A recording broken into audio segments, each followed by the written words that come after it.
Ladies and gentlemen, a very good morning to you,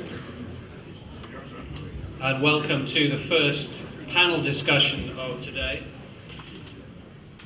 The sharp-eyed among you will have noticed that on the programme it says a coffee break is due right now, which puts us in a very difficult position because you're probably all now having caffeine cravings in the belief that you're about to get coffee.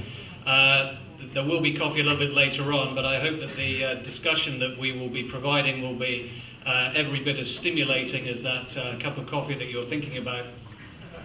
It's a great pleasure for me to be back here a year after, or just over a year after I introduced the first panel last year, on which Mr. Poroshenko was also a member. And I don't think anyone would have expected a year ago to see the kind of changes we've seen in Ukraine over the past year and a bit. We've seen some very dramatic, sometimes tragic, sometimes worrying, but in many ways hopeful developments in the country as well. And our job on this first panel this morning is to look at some of the potential scenarios of development in the coming weeks and months in both the internal situation in Ukraine and the external situation. I think the only thing we can say with any certainty right now is that there is no certainty at all about what's going to happen in the coming weeks. But we have a very knowledgeable panel to discuss this morning where the country might be going. First of all, another point that the sharp-eyed among you may have noticed is that your programme says that we have Vitaly Klitschko on the panel. He has, in it, something of a parallel perhaps to what happened at the weekend. Mr. Klitschko has stood aside and given his support to Mr. Poroshenko, who is on the panel. We're very delighted to have him here. He needs very little introduction. He's an extremely successful businessman, known perhaps above all for his Russian chocolate brand, but also has media interests, auto industry interests.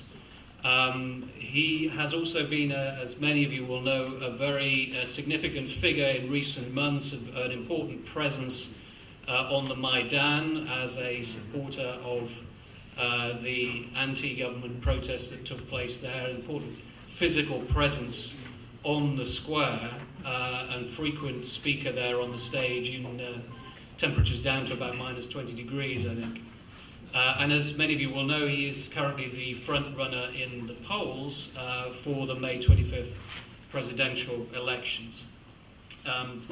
But also joining me on the panel, just to the right, as you look at it, of Mr. Poroshenko is Valery Charly, one of Ukraine's best-known political experts. He's been an advisor to the president, he's been a deputy minister of foreign affairs, and he's now deputy general director at the Razumkov Center think tank.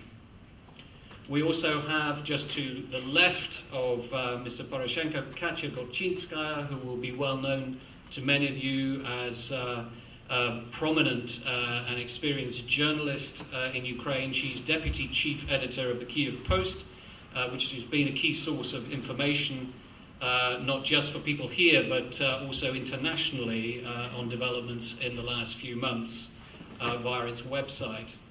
She's a regular contributor to the Wall Street Journal, but I won't hold that against her.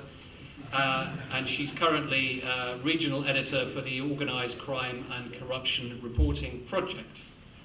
Coming closer to me, Alexei Haran is another extremely well-known political scientist, professor of political science, and founding director of the Kyiv Mohyla University School of Policy Analysis. He's also been an advisor to the Foreign Affairs Ministry and to President Kuchma, and he was, I believe, on the coordinating council of the Maidan, still is on the coordinating council of the Maidan. And to my immediate left, your right, Klib Vyshlinsky is Deputy Managing Director of GFK Ukraine, which does market research, but also political and social research. He has 16 years experience in research management and has worked in think tanks and as a journalist. So let's begin. First of all, we are going to give the floor to Mr. Poroshenko for some introductory remarks, perhaps on how he sees the development of the country in the next few months. Mr. Poroshenko, the floor is yours. Thank you very much indeed.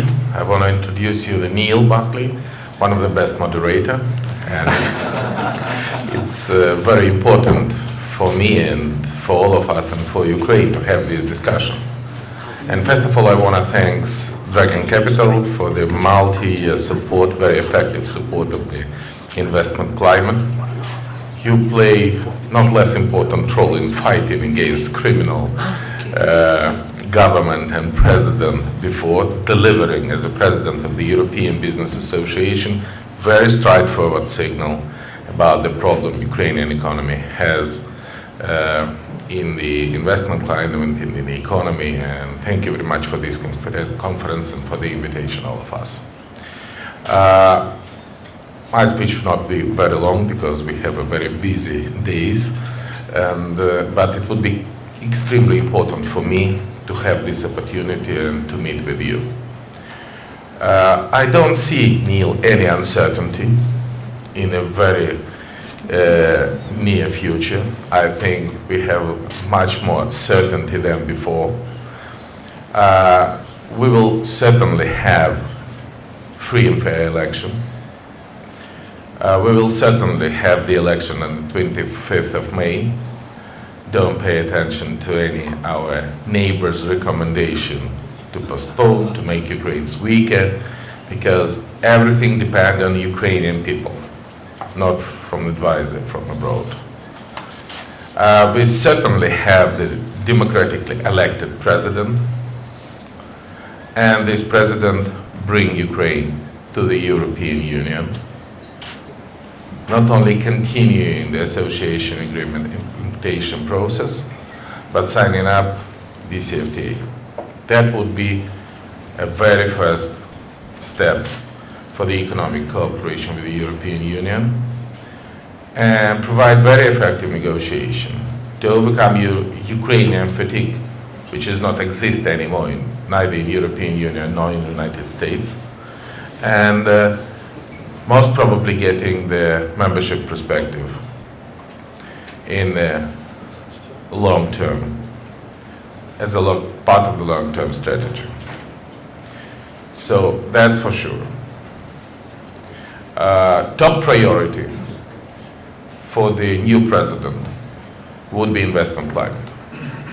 Without that, it would be impossible to revive Ukrainian economy, and this is the absolute consensus among all political forces.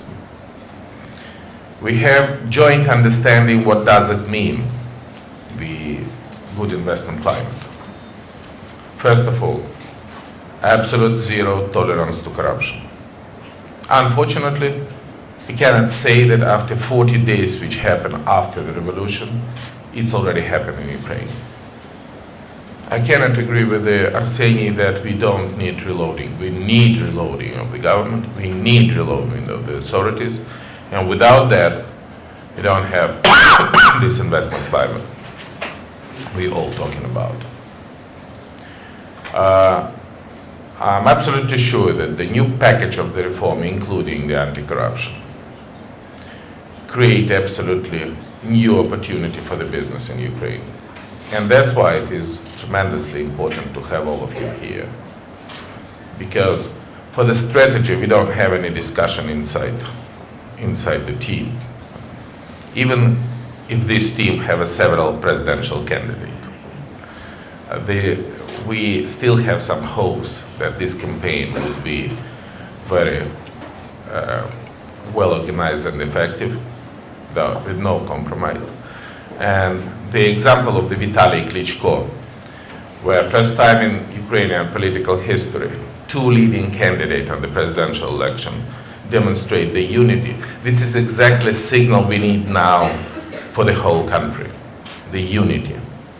We don't give any chance to our opponent to break the country using language, church, land, some foreign arguments. No chance. We will speak with East and with West on the understandable language. Our first visit after election would be to the Southeast. Our first steps would be to defend the people on the Southeast, not from the pressure from the central government, but from the information war, from the scenario who tried to break the country. And even now I can deliver you the certainty from day to day, the level of pressure, the level of temperature, both in Kharkiv, Donetsk, Lugansk region, is lowering. We restore law and order.